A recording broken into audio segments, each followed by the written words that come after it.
out afterwards. So thanks for joining yesterday and thanks for taking the time to join again today.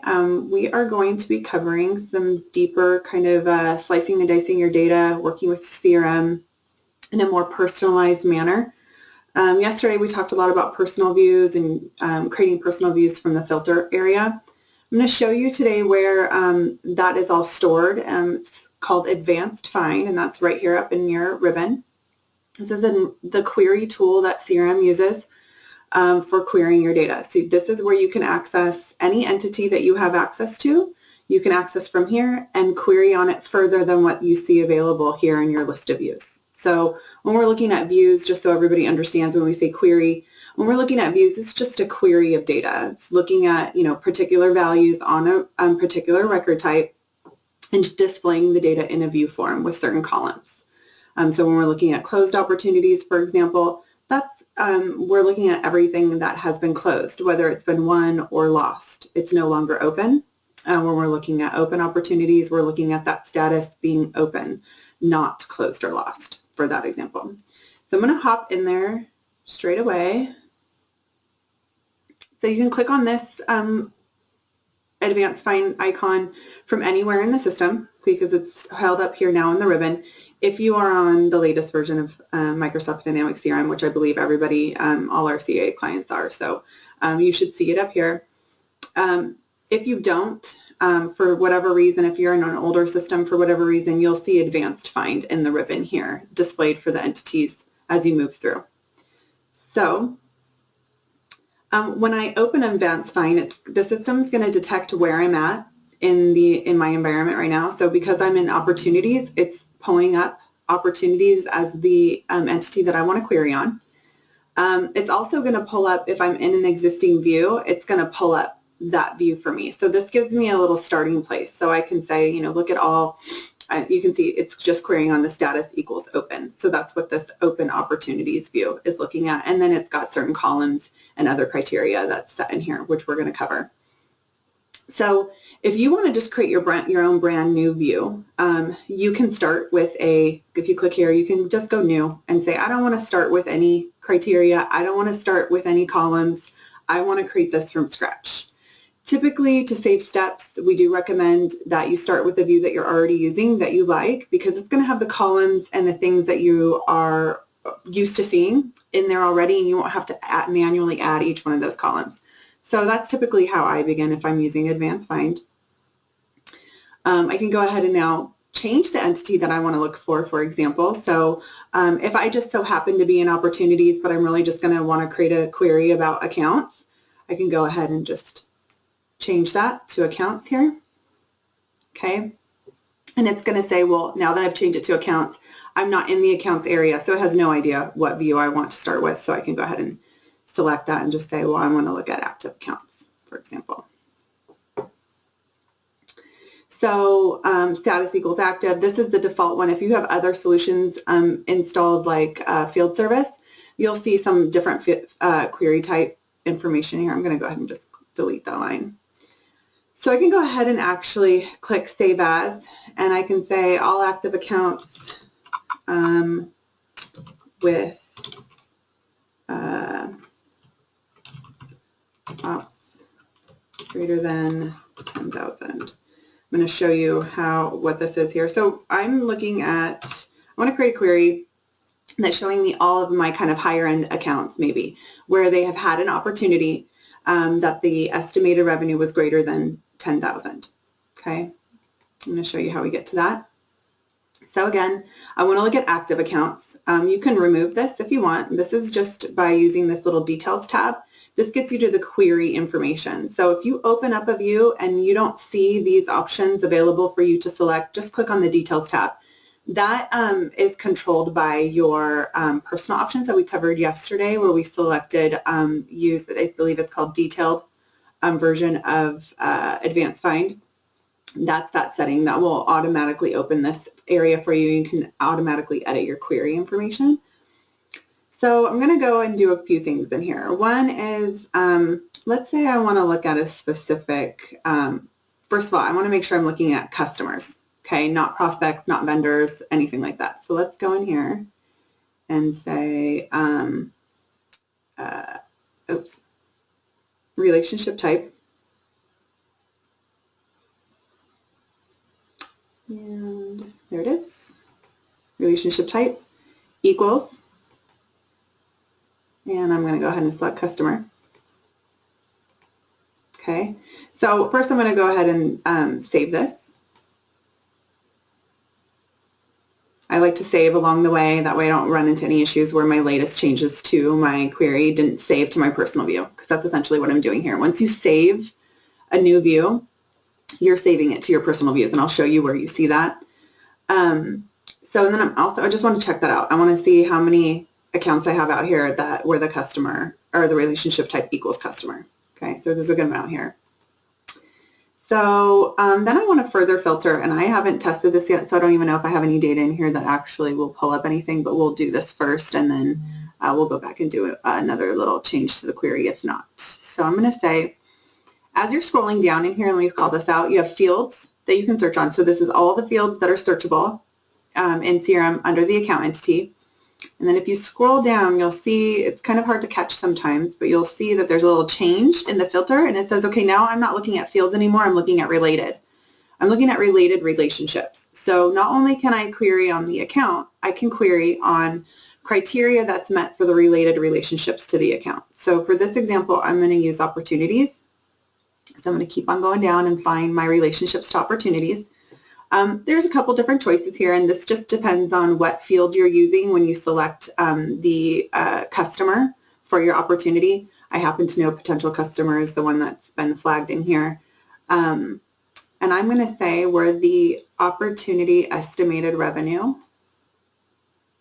and because of the type of field that I'm using, this is a dollar value field, my options are different. So when I'm using a value, like a drop-down list, the equals will be here, and then I have the options to select from there.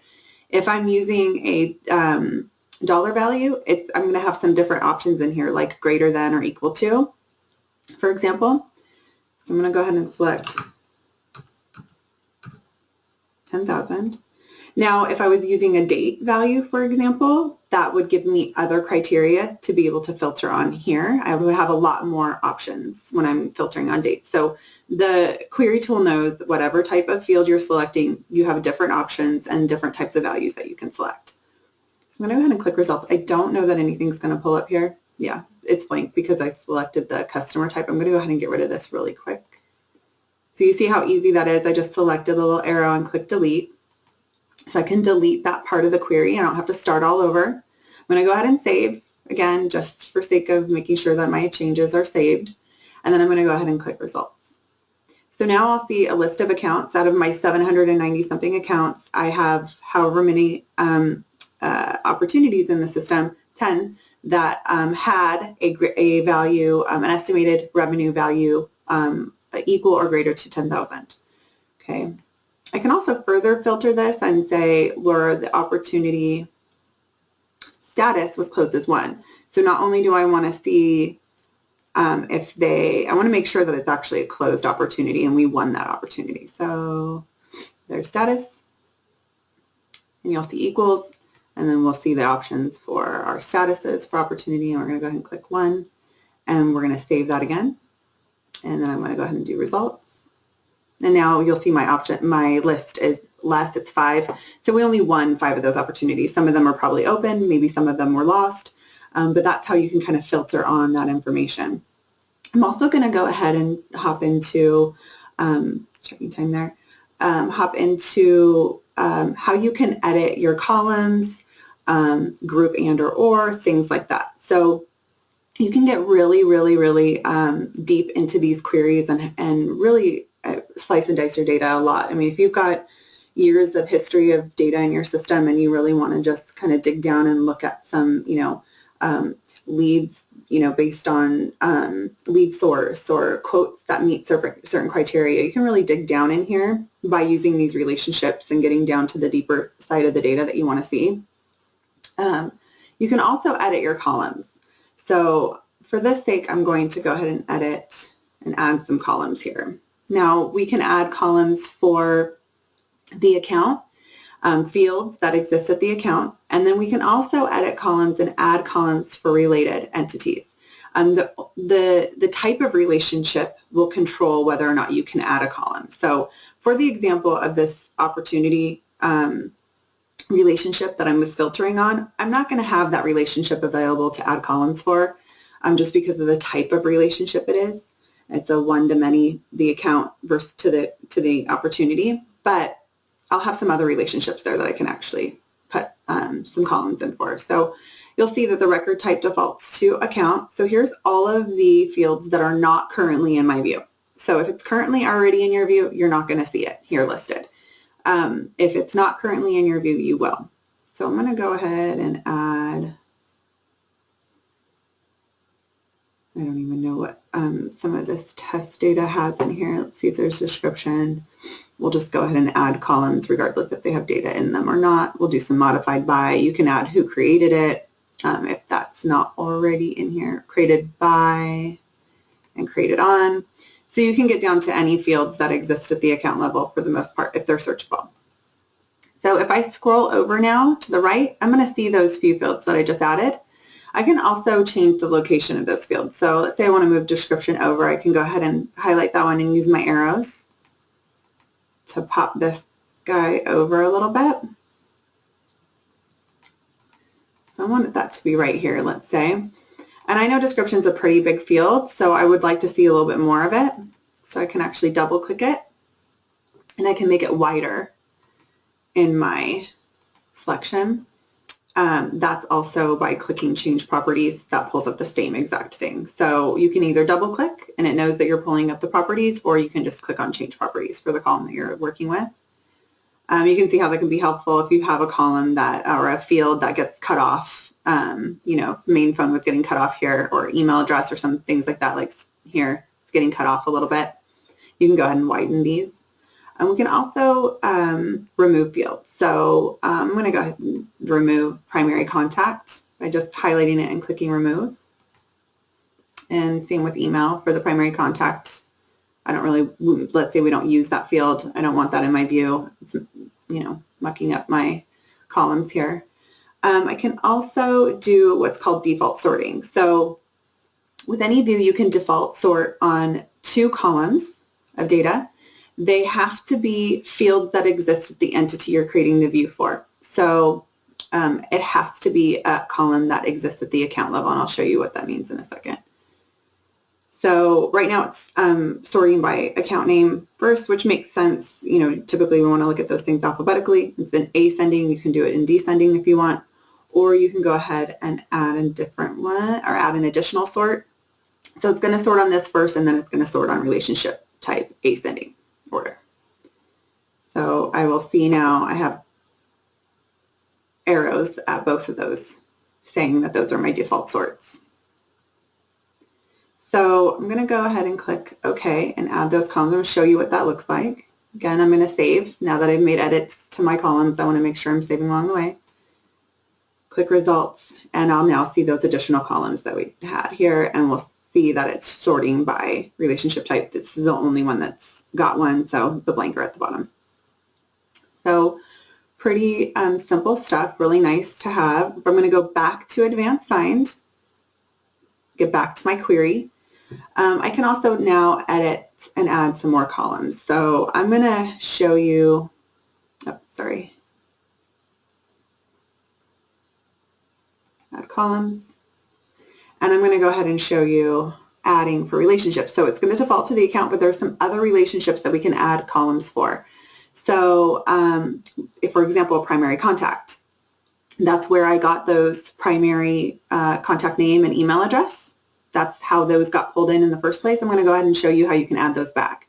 You'll see all of these relationships are available. If you don't see a relationship here, it just means that it does not have the proper type of relationship, a one-to-many or many-to-one, something along those lines that's causing it to not be available to add columns for.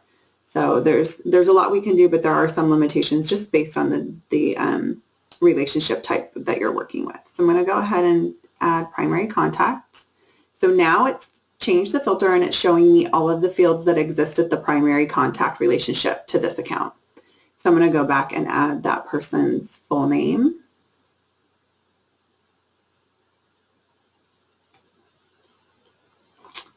If I can find F's full name. There we go. You can do first and last name separately if you wanted to be able to also use your filters, your filter icon here to be able to filter that separately. You can do that, or typically I add full name in one column for the most part. And then I'm going to go ahead and add that email address. Okay, you'll see in here there's probably a lot of fields that you're going to see listed here that you might not already be using on your forms. Just get familiar with your fields. If you have questions on what a field name truly is, you can get with us and we can help you with creating those views appropriately. I know there's a lot of options sometimes and it gets really confusing, especially when you're dealing with relationships, you know, full name, first name, last name, all the different email addresses, all the different address fields. So if you're confused, just shoot us an email and we'll help you with that. So now I will see, if I scroll over, I'll see that that was added at the very end. I can also show you, so I'm going to move all these, this one all the way over. So this is probably maybe one of those ones that you might want to expand a little bit. People might be wondering what that those things in the parentheses are. And it's just showing you that it's a column from the primary contact, not actually from the account itself. So there's that. When you're adding fields, also I want to point out that if you're adding columns,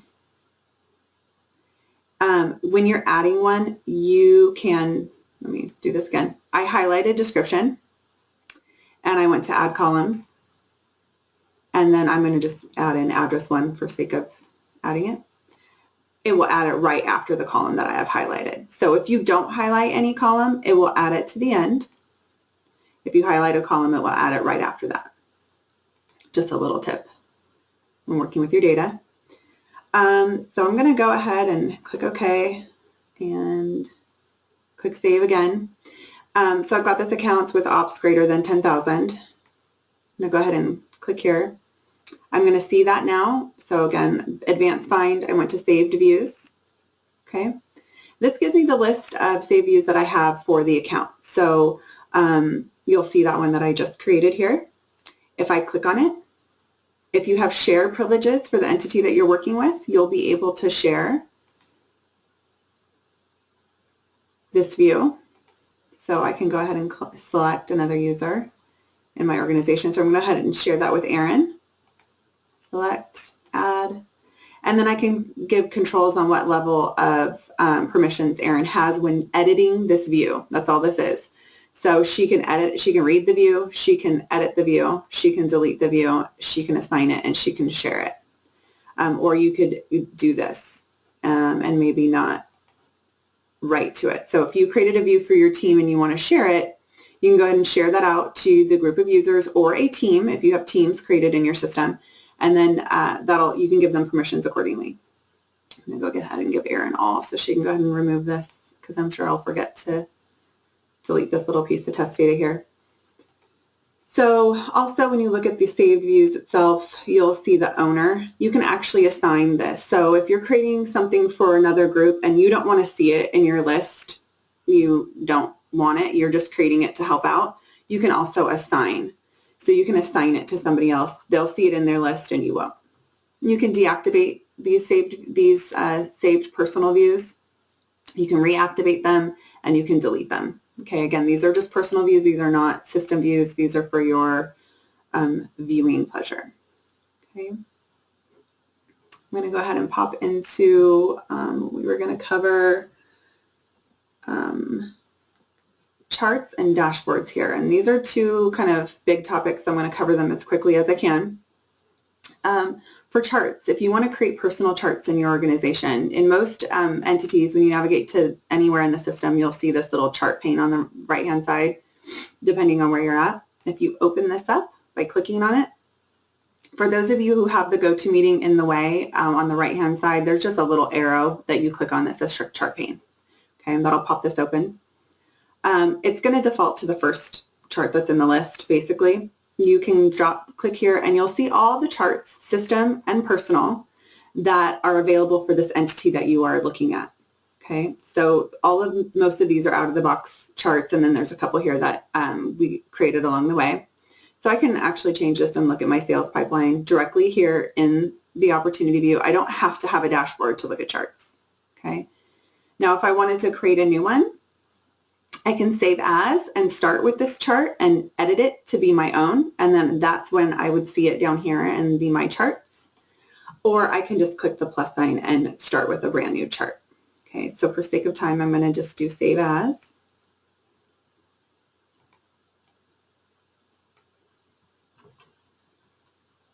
And I'm going to call this and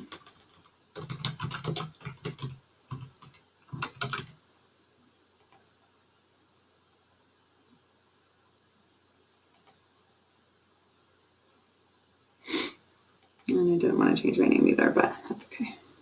So I'm in this, and now that I'm in a personal view, I can edit it.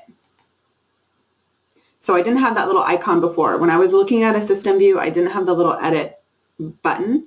I had just save as and the little plus sign.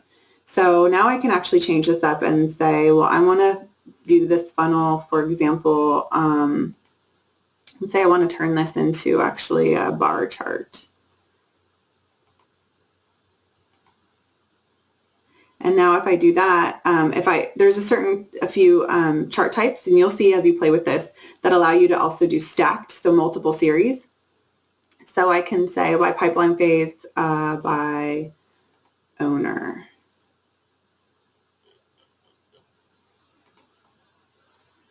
Okay, so we'll see that information out there. We're going to see some columns based on owner.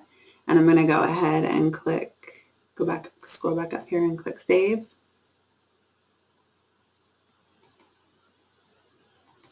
And I'm going to call this sales pipeline bar. Save.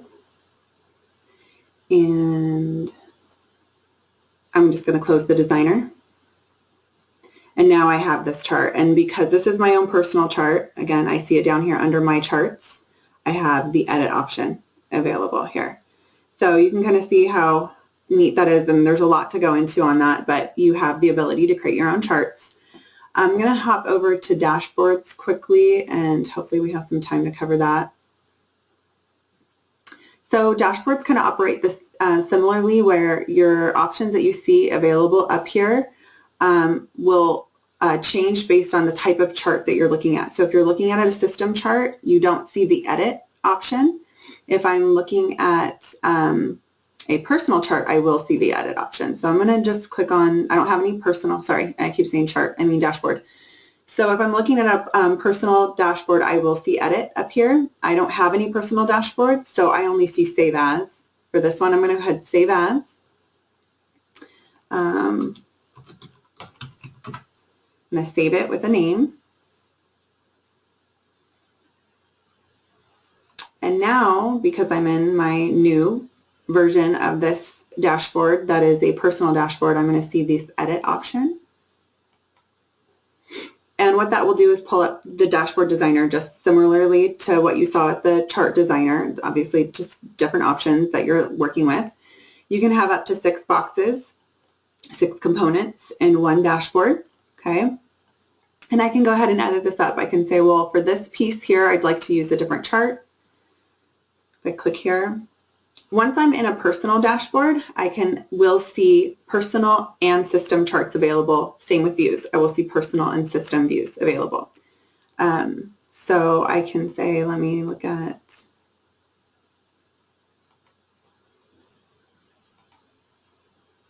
okay, that's kind of a weird little chart, but you can see how easy it is to change that.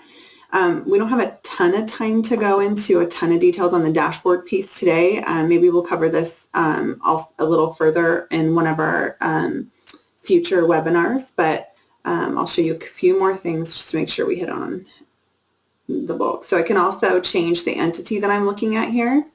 I can change the default view that I'm looking for at that entity. So every chart is filtering and looking at a view, an underlying view is making up the data of the chart. That's where you control what this is. You can also say, well, I want to show all the views available, so I can put a chart here, default one of the views, open opportunities, for example, but I can give everybody the ability to change the view to where they can look at other views to filter that chart. And that's just, you'll get familiar with that as you start to work with your data. And then you can choose whether or not you're going to display a chart or just a list of information also, so you can edit these. When you're doing a brand new chart, you'll just see a blank little box in here. I'm going to go ahead and you'll be able to add the component, whatever it is you're doing. This, I'm doing a list of information, so it's going to ask me what record type and what view I want to use. If I am adding a chart, it's going to look pretty similarly. It's going to ask me what record type, what view I want to use, and what chart. Then once you add it, then that's when you can double click on it and edit those components more in the details area of that actual component, the full properties list. Okay. So that's how you can play around with those. You can also share these. So now that I have this, I'm going to save, close.